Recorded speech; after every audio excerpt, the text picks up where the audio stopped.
Xiaoyu, pwede bang humingi ng favor? Aba, oo naman. Mag-date tayo. Bukas alas 10.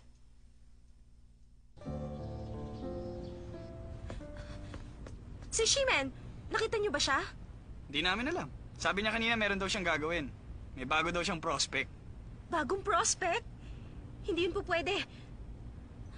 Taoming Sir, baka kung anong mangyari, kailangan mo akong tulungan.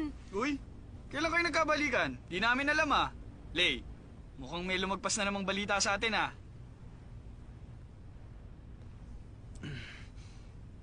Ano nga bang sinasabi mo? Oo nga pala. Si Shimen yung playboy niyong kaibigan. Niyaya niya si Xiaoyu makipag-date sa kanya. Pero kasi kabe-break pa lang niya. Paano kung madala siya sa bola ni Shimen? Sigurado masasaktan ulit siya. Sige na naman, please. Eh? Bigla yatang nagbago ang taste niya. Sansay, ang mabuti pa, ganito na lang. Total, dalaga na naman si Xiaoyu. Hayaan mo na siyang turuan ni Shimen ang dapat niyang matutunan. Dami si utang na loob naman. Pigilan natin sila. Sanchay, huwag ka na makinig kay Mitsuo. Alam na ni Shimen kung ano ang tama at mali. Hindi pwede. Hindi ko yata kayang sikmurahin na kasama ni Xiaoyu yung Shimen na yan. Paano kinabukasan niya? Tommy-san, nakikiusap naman ako. Pigilan mo naman si Shimen. Kasi... Hindi niya pwedeng gawin yun. Sanchay, kahit F4 kami, meron kaming sariling desisyon.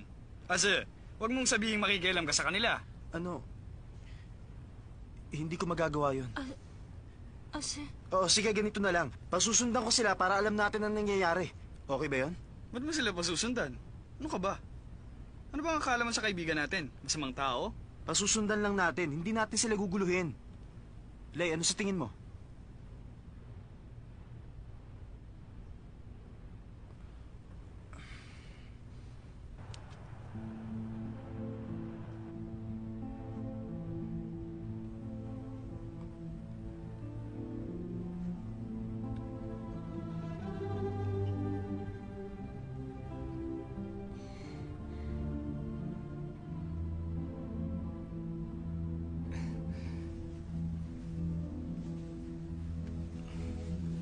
Ano sa tingin mo, okay ba?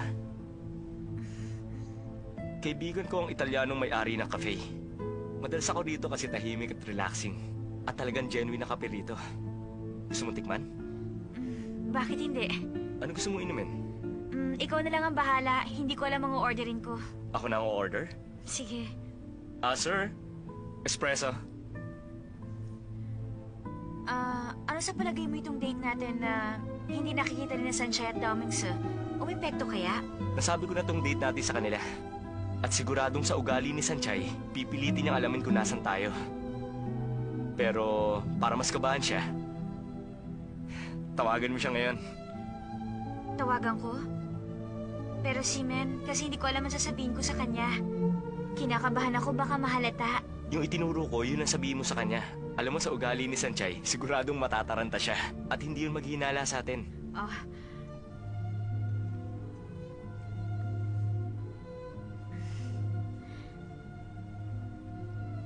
Hello, Sanchay? Alam ko na yon. Hindi magandang pagkakilala mo kay Shimen. Pero sana naman bigyan mo ko ng isa pang pagkakataon. Pabayaan mo ako makipag-date sa kanya. Alam mo namang hindi maganda ang pinagdaanan kong relasyon, hindi ba? Sigurado makakatagpo rin ako ng tamang lalaki. Yung tungkol naman kay Shimen, huwag kang mag-alala. Naniniwala naman ako na kahit na medyo playboy siya, ang mga sinasabi niya ay totoo. Ha? Teka, hindi pwede, Sanchay. Hindi mo kami pwedeng istorbohin sa date namin ngayon.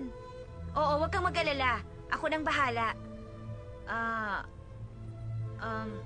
Kung sakaling may mangyari sa aming dalawa ngayon, isipin mong ginusto kong mangyari yon. Responsibilidad ko ang aking sarili. At syempre, sa aking kaluluwa.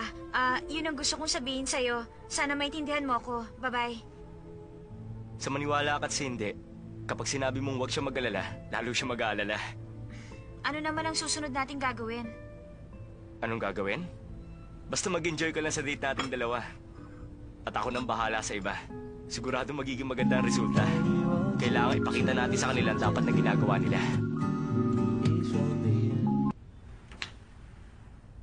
Tommy-san, sigurado ko bang sinusundan sila nung kinuha mong tao? Oo, sigurado ako. Ang kulit mo naman eh. Nakontak ko na sila, hindi ba? Sigurado ka ba talaga? Sinabi na nga sigurado ako, ano ka ba? Teka, alam mo bang sinabi sa akin ni Xiaoyu? Ang sabi niya, kung may mangyari man sa kanilang dalawa ngayon ni Ximen, isipin ko daw yun na ginusto niya. Tingin mo may mangyayari kaya talaga? Sabi pa niya, siya ang bahala sa kanyang sarili at sa kanyang kaluluwa. Anong ibig sabihin nun? Hindi ko maintindihan. Hindi ka ba natutuwa? Sinusuportahan lang ng Simen si Xiaoyu. Isa pa mahusay ang si Simen. Hindi magsisisi kaibigan mo. Ibig mo sabihin si Xiaoyu at Ximen, posible ngang gawin nila yon? Lahat ng tao gustong gawin yan. Kung ako nga gusto ko. Kaya lang kasi nahihiya ako. At gusto ko gawin yun sa taong mahal ko. Hindi ito ang oras para pag-usapan yan! Subukan mo ulitin yung lagot ka sa akin!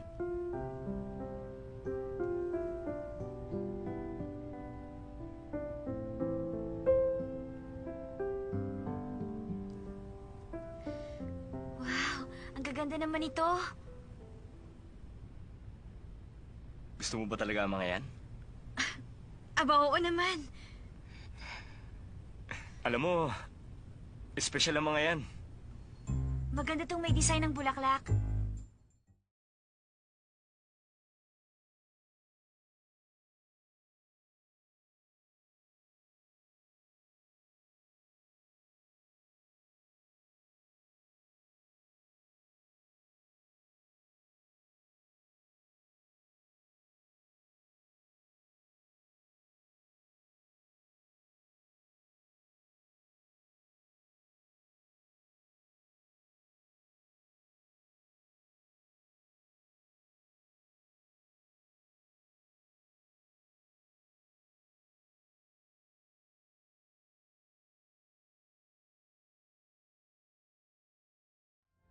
Ano?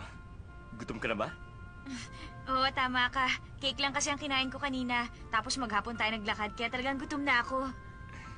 Subukan mo ang pasta, masarap. Pero syempre, umorder ka ng gusto mong kainin. Huwag ka mahihiya sa akin. Sa totoo lang, buong araw na ako nahihiya. Isa pa, alam mo, ngayon lang ako kakain sa ganitong klaseng restaurant. Mukha yatang mahal ang mga pagkain dito. Huwag mo isipin yan. Isipin mong ginawa ko ito dahil pumayag ka makipag-date sa akin. Umorder ka na.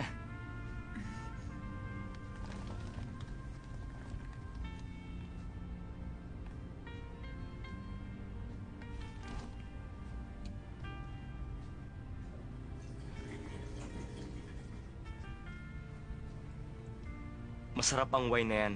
Tikman mo.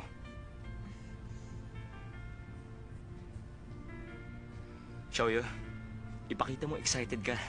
Para yung lalaking nandun sa labas, sabihin sa kanila kung ano nangyayari sa atin.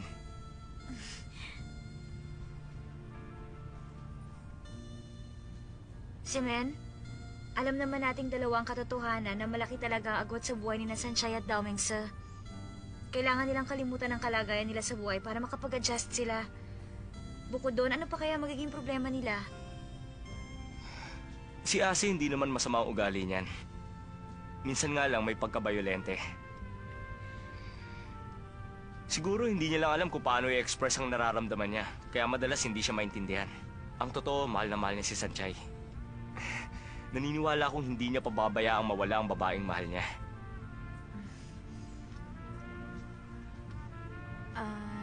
Simen, hindi mo rin ba pababayaan mawala ang babaeng mahal mo?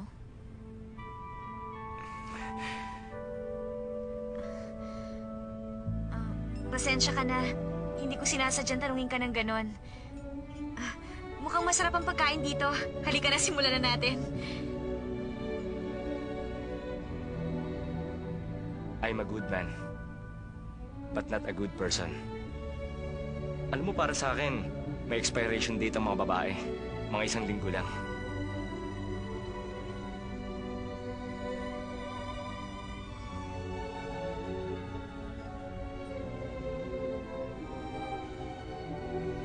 Ano? Sweet sila si isa't isa umiinom? Ano? Umiinom sila ngayon? Siguro may balak siyang lasingin si Xiaoyu. Huwag niya sabihin mayaman siya at dadaanin niya sa mamahaling restaurant. Hindi ka may pera siya, magagawa niyang gusto niya. Hello? Ano bang pinag-uusapan nila? Sigurado akong binubola niya ngayon si Xiaoyu. Huwag mo silang pababayaan mo wala sa paningin mo. Maliwanag ba? O sige. Nakakainis talaga yung kaibigan mong yon, papaero. Kung mo ba mayaman siya, gagawin niya na yun kay Xiaoyu. Hindi pwede yun. Para sa'yo. Ang sarap na pagkain, ha? Kaya kumain ka na. Hayaan mo sila, ang intindihin mo, ang iyong sarili. Kumain ka ng marami. Payat-payat mo na. Hindi ako payat, no? Ano bang hindi? Nung pinapanood natin ng meteor shower, iniisip ko nung niyakap kita, ba't di ko man lang naramdaman ang dibdib mo? Bastos ka talaga! Ayoko ng ganyang itsura. Ngayong tayo, ayoko makitang payat ka. Pakiramdam ko kasi nahihirapan ka. Hindi naman ako nahihirapan. Isa pa, maliit lang naman talagang dibdib ko.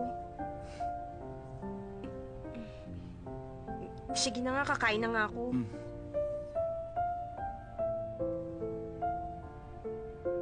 Nakakatuwa naman, inaalala niya ang kalagayan ko.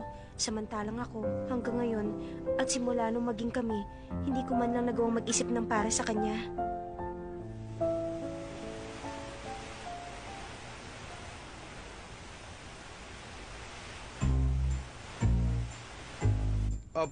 Opo sir. Pagkatapos po nila mag-dinner, dumiretso na po sila sa Maple Hotel.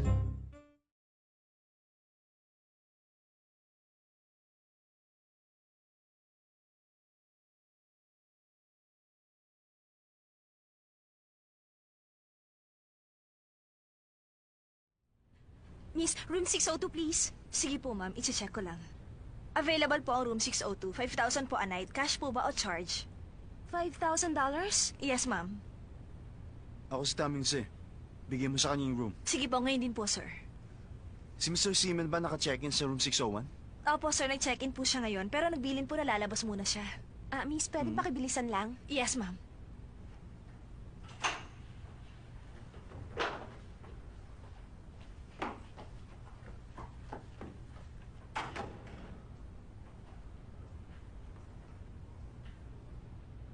Hoy! Ano ka ba? Nasa kabilalan ng pader na to ang kwarto ni na Xiaoyu at Shimen. Tigilan mo na ang kalokohan mong yan. Kami ang may-ari nitong hotel. Hindi ito cheap na hotel. Kaya imposible mo sila marinig dyan. Talaga? Hindi ko mo sa inyo itong hotel at ito ay $5,000 a night, pwede na magdala ng babae ang kaibigan mo at kumuha ng ganitong kwarto. Bakit pa ganyan kayo mayayaman? Ano ba? Nakikipag-away ka ba? Lumabas daw si Shimen. Ibig sabihin okay pa si Xiaoyu. Dapat siguro puntahan ko na siya at pauwiin. Pero ang sabi naman ni Xiaoyu, pagbigyan ko raw siya. Ano sa palagay mong gagawin ni Shimen? Gagawin niya yung madalas niyang ginagawa. Ano? Ano ba yung madalas niyang ginagawa? Marami siyang inihandang sorpresa para dun sa babae. Yun ang dahilan kung bakit hindi makatanggi sa kanya mga yun. Anong klaseng sorpresa? Tulad halimbawa ng champagne, tapos magbibigay siya ng bulaklak at chocolate. Yun ba mga bagay na gustong-gusto ng mga babae?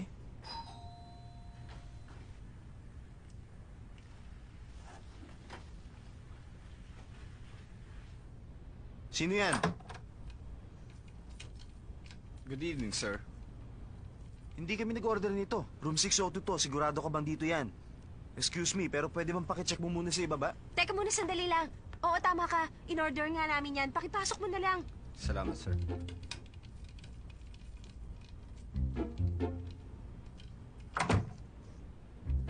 Sige, dito na lang.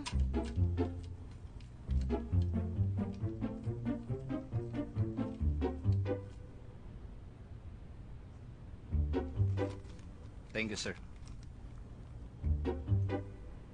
Teka, hindi kaya Yan itong... nga ang kalokohan ni Shimen at yung room boy nagkamali ng dala. Kaya siguradong hindi matutuloy ang magic show ng kaibigan mo. Ikaw talaga. Wow, tingnan mo nga naman may chocolate pa. O di kung ganon, kakainin na lang natin to. Alam mo, ang dami pa dito sa ilalim.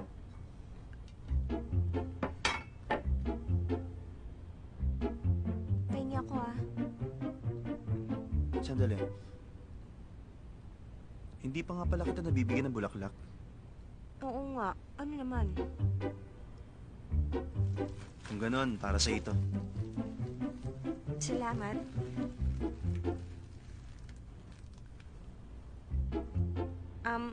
Hindi ba sabi mo marami siyang ginagawang sorpresa? Bukod dito, meron pang iba? Sandali, ako na lang.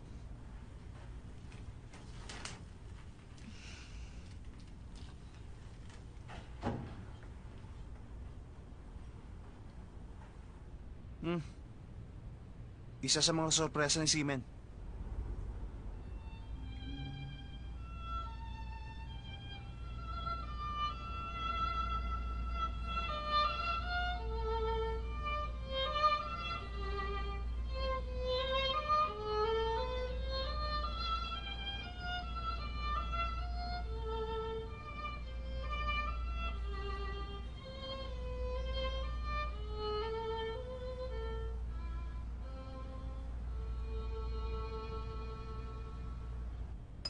Salamat. Napakaganda.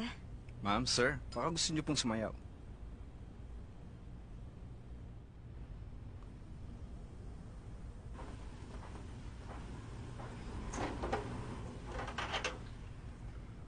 Gusto mo ng soft drinks?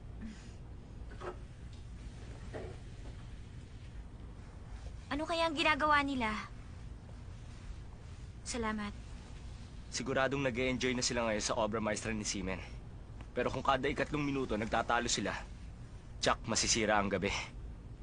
Hindi ko alam na romantic ka rin pala. Pero Seaman, alam mo naawa ko kay Sanchay.